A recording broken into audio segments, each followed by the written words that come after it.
And now that was all the fun stuff. Now somebody has to properly stack and sticker this whole log and find somewhere to store it that'll dry nicely for the next few years without going crazy. That's the hard part, the less fun, exciting part, the less glamorous part of this whole thing. This is the glamour. Everything else is not. So there's a few things I'm doing a little bit, I guess, differently for this one, because the slabs, like most of these slabs are worth the same amount as like an entire stack that I normally saw. So I'm doing a little bit more extra with these guys. So the log was end sealed when I got it. I've been going back and I'm end sealing again just to give a little more coverage and to wrap the end sealer onto the surface to kind of create more of a fully encapsulated end. Hopefully keep it from doing any more checking. Another thing I'll do is on any of the larger knots or bullseyes, I'll hit that with some end sealer as well to hopefully slow down the drying in this region so there's less chance of larger cracks forming through those bullseyes. And that stack's been sitting there for about 2 weeks now, waiting for me to go through and do this. So it's giving me some time to notice things like this. Those are some little sawdust piles from some insect activity. So another thing I'm doing is I'm spraying the slabs down with boar care, and that'll basically make the wood poisonous to insects that are eating it or consuming it. Once they eat it, they die. So if they're burrowing in or burrowing out, the boar care will kill them. And it's not so much that I'm worried about like insects being in the wood when it goes out for final use, because at a minimum, everything I sell is going to be heat treated. Most of the stuff I ship, and you have to have things heat treated in order to actually ship them, which you don't really want critters going from here to somewhere else anyway. But in this particular case, I'm treating them because I don't want extra little pinholes everywhere all over the slabs. So as a preventative measure of pinhole defects, or having less of them, I'm treating them now. Other than that though, it's just like stacking normal stuff, but just massive and huge.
Okay, there is the base for the stack all set up and ready to go.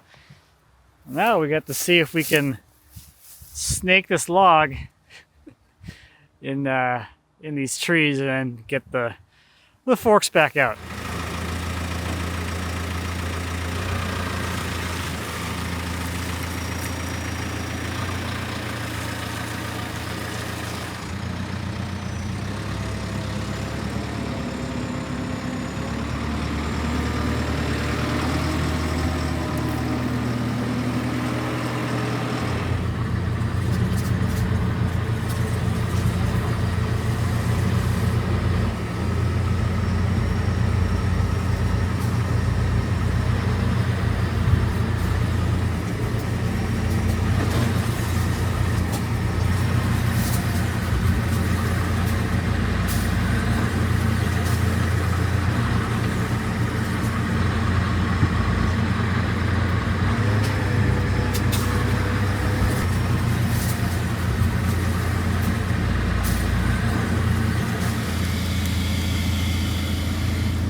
So I got this thing landed in here pretty well. There's one kind of weird thing with this giant limb sitting here. It's basically completely unsupported, so I'm going to put another set of blocks here and some smaller levelers just to pick up this side.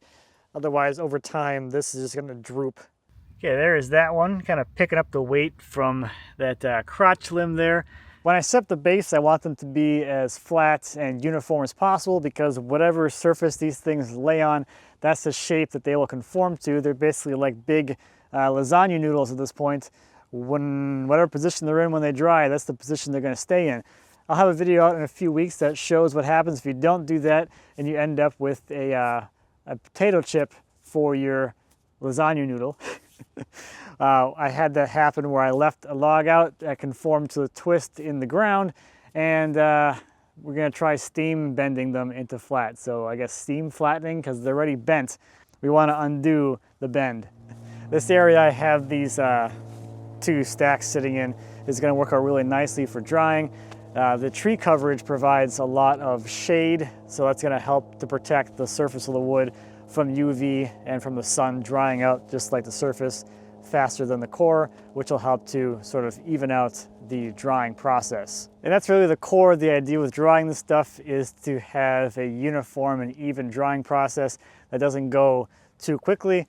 That's the biggest thing with this stuff being a lot thicker than like your average, board or whatever. You're really just waiting for the moisture in the core to migrate to the surface so it can actually be evaporated, and you don't want the gradient between the core and the surface to be too great, because then you introduce a lot more stress, a lot more cracking, and you get a lot more drying defects. Now there is even more complexity with stuff like this because it is a complicated piece of wood. A nice straight grain piece of wood is like super easy to dry. This stuff with all the crotches and the knots and the figure, you're gonna have all kinds of different grain orientations presenting to the surface, which all dry at different rates. The more end grain pieces like the bullseyes dry faster, which is why I sealed them so they slow down. If those dry too fast, you'll end up with cracks through those areas. So it's all about kind of just mellowing it all out, just letting it chill. just relax for a few years and dehydrate. And as far as protecting them from the rain, it's not really all that necessary. Any rain or snow that hits the surface cascades off the side of the log.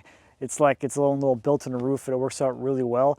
Any little bit of moisture that might find its way onto the surface is not that big of a deal. All it's really going to do is rehydrate the surface, and that's going to compress that gradient so that the surface isn't so dry. So it actually makes it a lot more uniform, just having a little bit of surface moisture hit here and there. Having them up off the ground a bit helps prevent excessive moisture coming up through the soil.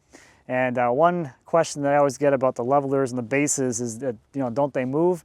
And there's kind of two things there. There's settling and then there's heaving. So first off, as far as settling goes, generally no. We're spreading the weight out so much that the soil can actually support the amount of pressure that's there. So that's not really been an issue. As far as heaving goes, it's going to depend mostly on your soil conditions. Here, very lucky for building and supporting because we're on sand. The bit of topsoil we have is very sandy, and once you get below those topsoil, which is only like this thick, it's pure sand. So water does not stay around to freeze and heave, which is kind of a nice plus for this.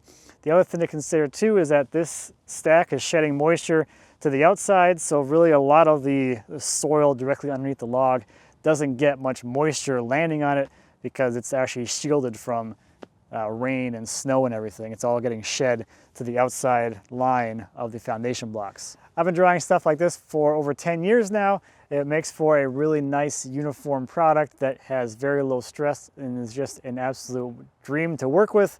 And I did a video on this drying method in a lot more detail. If you want to check that out, that was I think 6 or 7 years ago. So I will leave you a link to that one as well. Hopefully you enjoyed the behind the scenes, what happens after all the glamour of the sawing and the water splashing. This is the majority of the work of actually processing these things. Sawing them is pretty quick by comparison to stacking, stickering, and actually that part's the longest. Putting them away isn't too bad, but reassembling this log took a long time. So that's going to do it for this one. Thank you as always for watching. I greatly appreciate it. If you have any questions or comments on drying your own wood, the sawmill, or anything back in the shop, please feel free to leave me a comment. As always, I'd be happy to answer any questions you might have. And until next time, happy woodworking.